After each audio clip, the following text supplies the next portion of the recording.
All right. So today being February 1st, 2025, right? This morning didn't speak Arlette, but Arlette's audio video kept cutting out. She kept getting kicked off of the internet, but I'm jumping in. God had already given me something, and we are going to be focusing on Matthew 26 from 36. We're talking about the prayer in the garden because I learned something yesterday and I had recorded it last night. And like I said, I didn't post it because I had already done stuff. But listen to this. From 36, I don't know when I'm going to stop, just read, okay? It says from 36, Matthew 26, it says, Then Jesus came with them to a place called Gethsemane and said to the disciples, sit here while I go and pray over there. Okay. And he took with him Peter and the two sons of Zebedee, and he began to be sorrowful and deeply distressed. Then he said to them, My soul is exceedingly sorrowful, even to death. Stay here and watch with me. He went a little further and fell on his face and prayed, saying, O my Father, if it is possible, let this cup pass from me. Nevertheless, not as I will, but as you will. Then he came to the disciples and found them sleeping and said to Peter, What? Could you not watch with me 1 hour? Watch and pray, lest you enter into temptation. The spirit indeed is willing, but the flesh is weak. Again, the second time he went away and prayed, saying, O my Father, if this cup cannot pass away from me unless I drink it, your will be done. And he came and he found them asleep again, for their eyes were heavy. So he left them, went away again, and prayed a third time, saying the same words. Let's stop for a second. Okay. I learned the meaning of,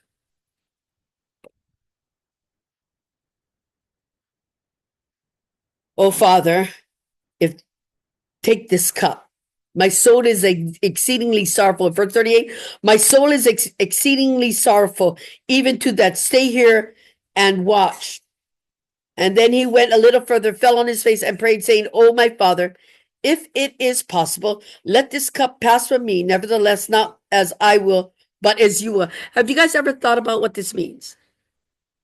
Because when we look at it, it sounds like someone who and I thought this too for a little while, that it was more about Jesus feeling the separation, right? The separation of them, right? About loving them and letting that love go, and about not being with them, right? It sounds very personal to for him, for his own personal reason. But I realized, learning yesterday, I was wrong. Not wrong. I didn't understand because I didn't have the experience. I needed to experience Gethsemane to understand what God was doing. So I am going to share something with you folks that I haven't shared yet because I just found out. Okay. So as you folks know, my testimony, as you folks know, I've been having a lot of back problems. Yeah, everybody says arthritis, but I did my colonoscopy and they're finding other things. Well, one of the tests came back. One of the tests came back. Let me explain to you about the pancreas. I have a pancreas problem. Let me tell you about my pancreas. A normal functioning pancreas will produce about 200, I don't know what you call it, milligrams. I don't know what it produces, but the pancreas is so important to the stomach and the body function itself. Get this. I did not know this. I learned this by research, okay? And I found out that the pancreas is the very thing. The acid in the stomach alone cannot break down food. It needs the secretion from the pancreas that works together, that dissolves everything you take in and distributes, right? Distributes all the nutrients to all the organs. Okay. That's what it did. You think you eat, go in the stomach. No, it works in tandem with the pancreas. Yeah, it oozes but it produces so much of that ooze thing. Sorry, I don't know the name. I just found all it's out. But and to help break it down. 200 for any normal person, it's 200. 200 and above, you got a healthy, functioning pancreas. Okay. But as time goes by, the 200 going to get less because our bodies, we're getting older, it's breaking down, right? So they say when you start ending up in your 50s and 60s, it drops down from 100, but it's still between maybe 100 to 200. Closer to 200, maybe in the middle. It's not as bad because age and function is changing. Okay. Age, function, and everything we take in. So the pancreas slows down a little, but it's still producing, right? It's still producing to help the stomach eliminate all these things. Well, I've been having a lot of problems, right? A lot of runs, a lot of symptoms. Okay. So I did my colonoscopy. I did everything they did. And most of the tests has come back. Two hasn't. It's next week sometime. But anyway, now remember that 200 and over is normal. 100 to 200 is called mild, it's a mild pancreatic something whatever they call it, right? Anything below 100 is considered severe. I'm at 47. It's like being Pearl with 2 kidneys at 15%. My pancreas is at 47, and it should be over 200. And so this is what they found. Okay. So who knows where this is going? They're running more tests now. Who knows where it will lead and what will do? That's not the point. When I read my report and I saw that, let me tell you something. There was a joy that rose in me, and I couldn't help but laugh. Not laugh because ha ha funny, but laugh because this is like, holy shit. Of course, funny. Of course. I told the Lord, you didn't just give me a problem with my pancreas. You made it debilitating. And I laughed about that, okay? Because that's so him when it comes to me. He doesn't just do it slightly. If he's going to do it, he's just going to freaking do it to me, right? And that's what he did. So now I have this problem where my pancreas is at 47 and it can't function on its own, really. It's struggling. That's why. And because of that, everything in my back is swelling up and all the pain. So majority of the pain that I kept thinking was arthritis was coming mostly from my pancreas and all the organs, because the organs aren't receiving nutrients because the pancreas isn't functioning the way it's supposed to. Okay. When I read all of that, I was fine. Didn't think, I thought about, okay, whatever the doctor's going to do, because there really isn't anything right now too. What can I do? They're still waiting for the other reports, right? All I can do is wait. All I can do is wait. Then the other night, me and the Lord was talking, and I broke down and I cried. You got to understand this cry. Something inside of me broke, not for self. I already accepted God's will. It doesn't matter. Life and death don't matter to me. God's will be done. But I broke because I started to think, and I started to reflect on the pain that my children, the grief and the sorrow. I didn't want to leave grief and sorrow behind. I don't want anybody to be sad. I don't want anybody to grieve the loss, because this is his will. And he's taking me down a path I do not know. I do not know. I don't even know what can be done. I don't know. No one has talked to me yet. I just got the reports, and I called the doctor's office about it, and he said, there's 2 more things that need to come in, and we're waiting for that before we sit down with you. I'm like, okay. But in the meantime, I'm hurting. But that's okay, because God is teaching me. What is he teaching me? I cried not because of what's happening to me. I cried because of what was going to be left behind. the pain, the grief, the sorrow of someone losing their mother or their sister or their friend or their minister. My heart broke for everybody who would feel the pain of loss.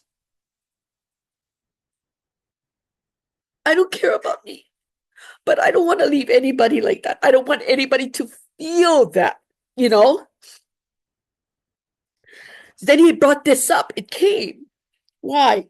Because just like this, Jesus at the Garden of Gethsemane, that's what he was teaching me. Jesus at the Garden of Gethsemane said to his disciples, sit here while I go over there and pray. Okay? He's already grieving in his heart, not because of what he's about to face, but because of what's going to be left behind once the process starts. Okay? And he took with him Peter and the two sons of Zebedee, and he began to be sorrowful and deeply distressed. This is the distress. And I realized knowing what was happening to me didn't trouble me. Knowing what would happen to other people once the process starts falling in line was breaking me. Because I want no one to be sorrowful, no one to be in pain, no one. You know, and just like with him, he came to bring life. He came to bring direction with God. Yet instead, he would have to put everybody through suffering of the loss before the joy would come back. And I understood that. He says, my soul is exceedingly sorrowful, even unto death, because his death would leave such great sorrow in the hearts of his disciples, in the people who followed him. There would be a great grieving that he didn't want to leave, but yet the sorrow must happen for the sun to come in the morning, for the newness of life to enter in, right? He doesn't to stay here and watch with me, that he's feeling this pain, that he is, and if they could recognize and see it, but they could not. They always fell asleep. They always did their thing. My soul is exceedingly sorrowful, and at that moment, that is when I started to think about my children losing their mom, Mike losing his wife, my sister losing her sister, my ministry losing their pastor. I started to think of all the hearts, and I became exceedingly sorrowful.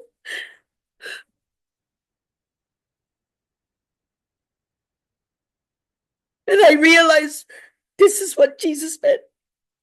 The pain that would be left behind before the joy.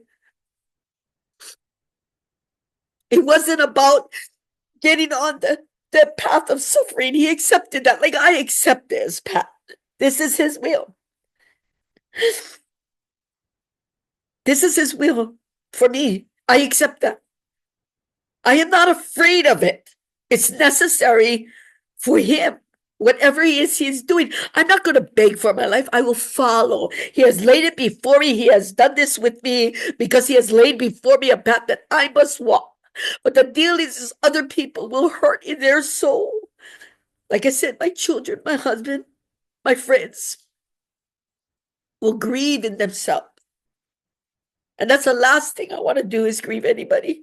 And just like with the Lord, this is what the Lord was teaching me, that his heart was so broken because the pain that people would have to face before they saw the joy. The pain that everybody of loss, the grief of separation, what everyone would have to face before the joy returns, is what I felt, and that's what God was showing me, that this is what Jesus meant, that the sorrow in his heart, he was greatly distressed because what would happen to them. He knew they would walk away. He knew they would lie. He knew that fear would consume them, that they would run, that they would hide. Yeah, because he knew. But he still had to do it, and he still had to put them in that. His death was going to put them into those situations, but it was good that they know that. They knew where they stood after that. And then it was, but my soul is exceedingly sorrowful, even to death. Say here what? So he went a little further, and he fell on his face and prayed, saying, "Oh, my Father, if it is possible, let this cup pass from me. Nevertheless, Not as I will, but as you will. In other words, he's talking about that grief.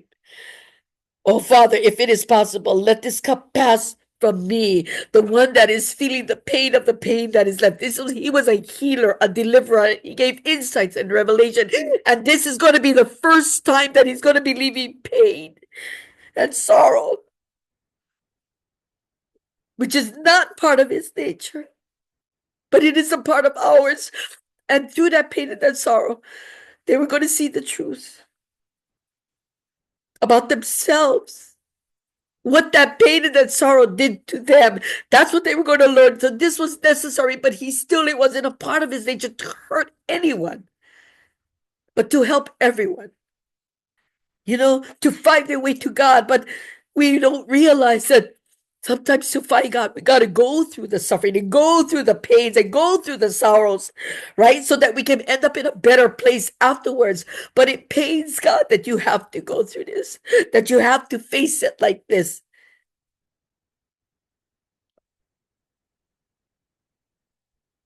He's asking if there is any other way that they would not be grieved and grief and sorrow.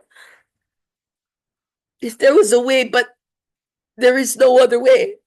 So not my will, even though don't want them to grieve, don't want them to have any pain, don't want to cause pain to anybody.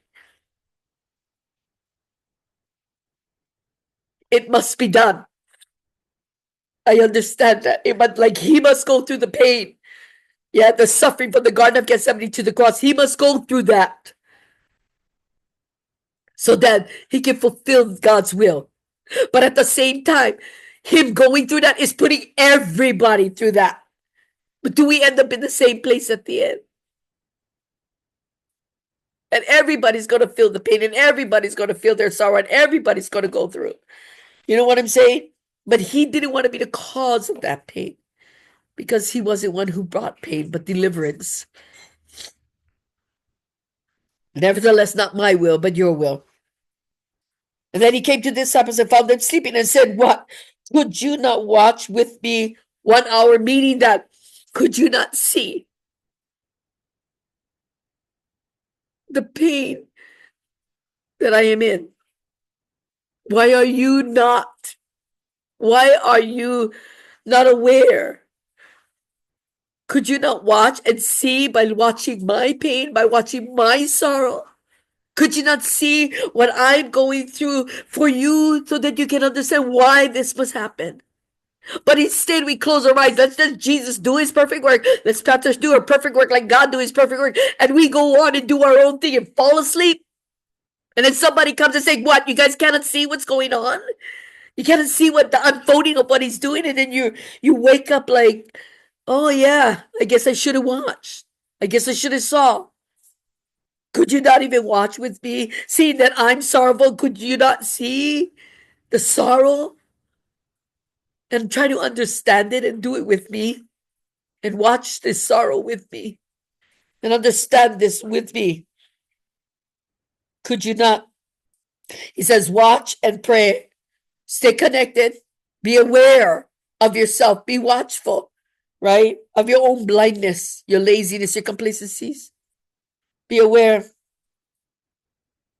Lest you enter into temptation to fall asleep, to look the other way, right? The spirit indeed is willing, but the flesh is weak. We may desire to walk with God and be strong in God. But when we have to go through suffering and griefs and sorrows, we find out how strong we really are. We're going to find our true stumbling blocks, just like I was talking in Ezekiel chapter 7. And when you find it, you're going to cast it away from you. They're going to cast their gold and their silver into the streets, right? Because they realize that is their stumbling block. And by then it's too late. Judgment has already come. That's why you must be watchful. Watch the unfolding of the hand of God and see, will this affect what's happening to me, affect what I'm doing? Not at all. It's not going to stop me from preaching. It's not going to stop me from... I said this before and I say it again. No man takes me from the pulpit. God wants me not to preach, then he'll take me off the pulpit. He'll make it so I can't. You understand that?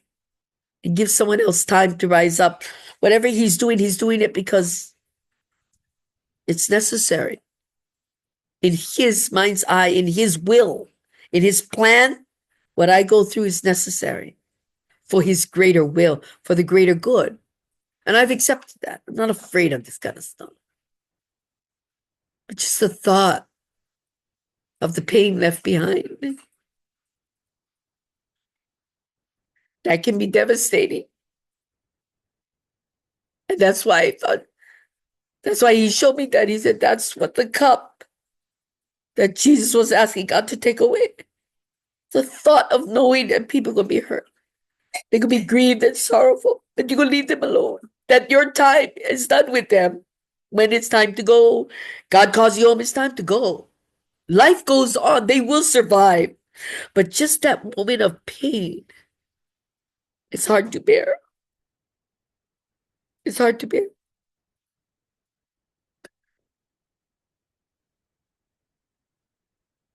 So he told them that. You may say, be all gung-ho and zealous in your own spirit. But the flesh is proving itself. The way you walk, the way you live, right? The flesh is weak. It cannot. You know what I'm saying? He goes back a second time, went away and he prayed again. He says, oh, my Father, if this cup cannot pass away from me unless I drink it, unless I go through, if this kind of grief I'm feeling for them cannot end unless I continue, so it can end in me, right? It can be, so let it be so, unless I drink it, unless I endure it. And when we go through whatever it is we're going through, whatever God is putting me through, the thought of leaving things behind, not people and not things, but sorrow and grief, you know? But it must be left behind. It must be laid before God. Because what must be done, his will must be fulfilled. He has a greater plan. We have to be ready and understand for ourselves, not because of what's happening to me, but because of what's happening to you, and recognize that in you. In me, I recognize things in me, and it makes it help me to recognize things in you. I also know that a lot of times when people, when they find out that they have a cancer or anything like that, they cave into themselves. I didn't. I'm not saying I have cancer or anything. They don't know anything. They just know my pancreas is not functioning normally.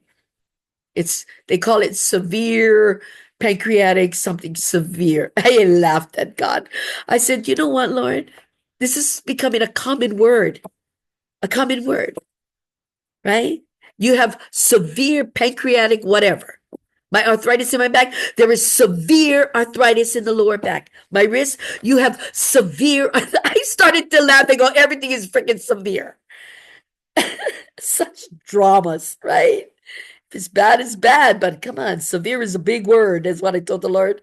You know, it's like you're trying to make a point of how bad it is.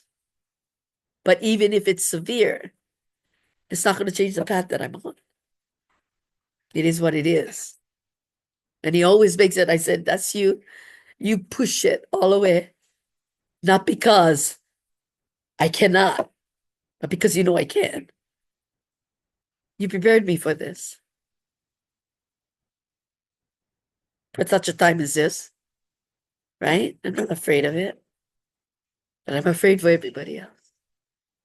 I don't want grief and sorrow to pull you away. And I think that's why I'm updating the website and everything, preparing everything. So there's someplace to turn, someplace to see, someplace, something.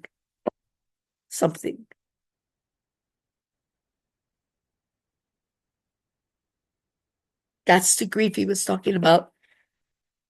His soul was exceedingly sorrowful because, was it because he was going to go through pain, but because what he was going to go through was going to leave pain behind in the hearts of other people. And I had to understand this, to know where I stand with God. Yeah. I apologize in advance for all the pain that you folks are going to feel. But I do hope that you guys learn, if not by the life of Christ, hopefully my life can help you too. I'm not crying because of what's happening to me. I still cry and thinking what's going to happen to others and to my God. If you guys cannot find your answer, then understand what I'm saying. Your life cannot be more. It cannot be more. It's His will or yours. And how you stand will show exactly where your sorrow is coming from. You know? And this is what I learned, is what we've been talking about for the past couple of days. And He's been kind of moving me a certain way to prepare things for whatever. So maybe there might be a time that I might not be able to do anything. Who knows? I don't even know what this is. You know, I've been learning and reading, but unless I have all the info. But God is good to us, right? So I hope my testimony and this word helps you guys see yourselves. Because you folks have to see yourself the same way. You guys grieve and mourn more for who you are than for the people. Yeah, than for the people. And this has to be seen. So I hope you guys learned something today. Amen.